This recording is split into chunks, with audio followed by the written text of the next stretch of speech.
All right, so I have some time on my hands, so I figured I would address this. First off, I'm not even talking about this person. This person is awesome. Thank you so much for your helpful comment. This is great. I'm not talking to you when I say this. But the negative comments in that thread, like some of you guys, man, you guys have no idea what you're talking about, and it really does show. I'm not even reading those comments. So the attacks on me, like you're wasting your time. You're actually helping me by boosting the video, just FYI. But to address this, yes, it is extensive, but it's not as extensive as you might think. So when you fly, you have to fill out a form. It's called a DOT form. Each airline may have a different form, but they're all pretty much the same. Most airlines will take the same form. It's just a DOT form. I wish I had one on me. I usually have one on me, but I don't have one on me. To access this form, you simply just go to the airline, or you can actually Google Service Dog airline form, and usually the DOT form will pop up.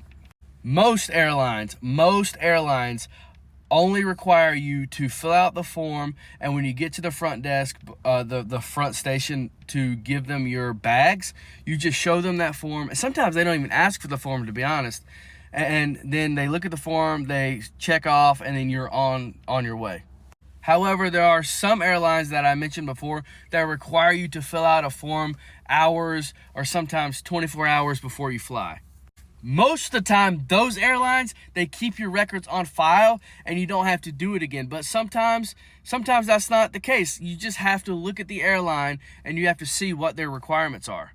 Once you pass through the suitcase security or the front desk area, then you go through TSA. I've had a video about TSA. You just go through, you follow the instructions. Once you get through TSA, that's it. You're home free. At the end of the day, we can go back and forth about the dog and how the dog acted, and it's unfortunate that we had to deal with that. It's unfortunate that I had to deal with that. It's unfortunate that I had to make a video about it. It's not going to change the past. It was actually back in November, and I've completely moved on. Side note, the reason why the comments don't affect me at all is because I experienced it. I actually took a small clip of the dude and the dog, but I'm not going to post that because I'm not trying to cause any problems for the guy. I just took that small clip of video for my safety because I knew at the time that I was about to get on the plane with this said dog. I also want to clarify and I want to reiterate that I'm not blaming the dog. It's never the dog's fault. It's always the handler's fault.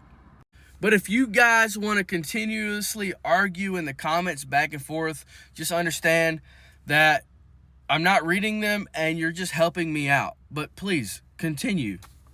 But to this comment, thank you so much for commenting. I appreciate you. I see all the love in the comments. I don't dismiss the comments that are showing love, that are showing support.